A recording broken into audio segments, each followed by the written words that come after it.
Assalamualaikum warahmatullahi wabarakatuh. Perkenalkan, nama saya Lutfiana Lailisa Fitri. Saya PGSDPI semester 3. Saya kelompok 3 akan mempresentasikan modul 3, yaitu tentang pengorganisasian kelas.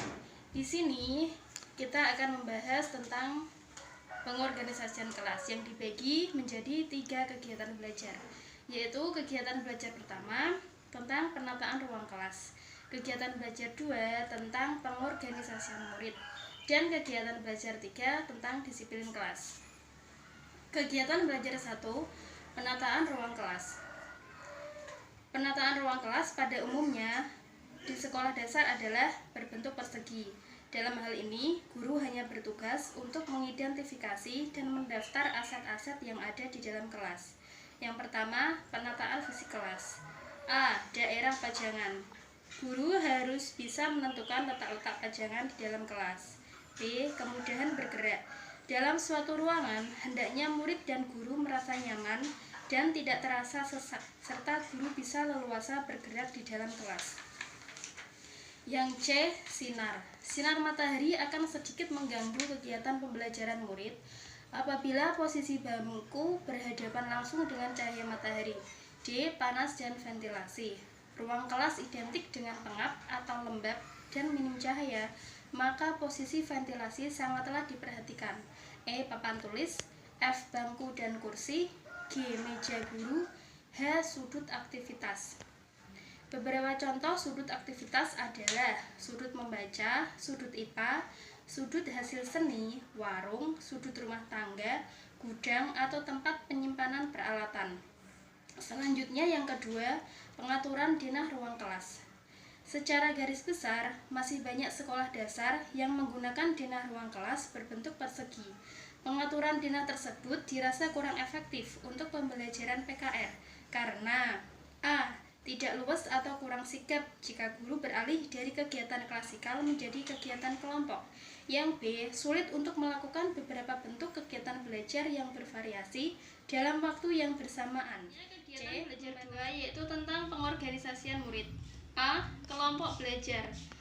Cara membentuk kelompok belajar yaitu 1.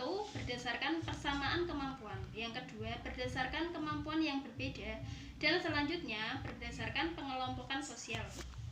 Bagaimana merencanakan kegiatan kelompok belajar?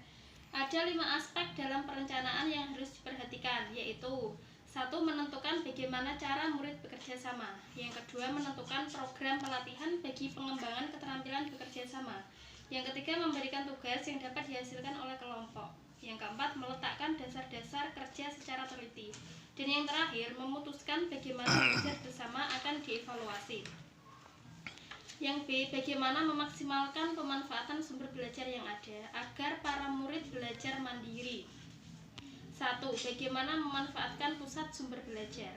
Pusat sumber belajar adalah suatu cara untuk memantapkan dan memperkaya belajar murid-murid.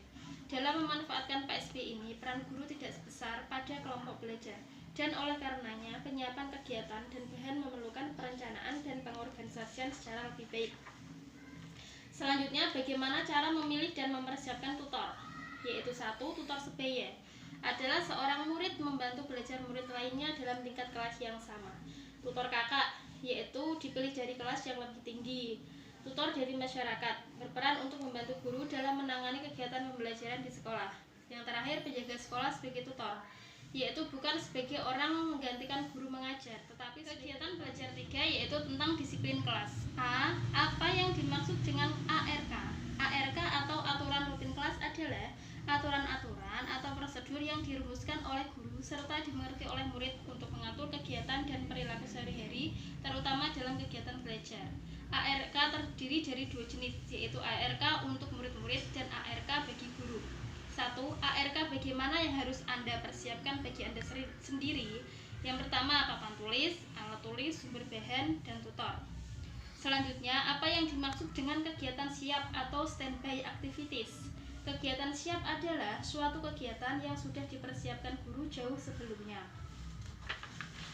Oke, sekian dulu presentasi dari saya. Semoga bermanfaat. Wassalamualaikum warahmatullahi wabarakatuh.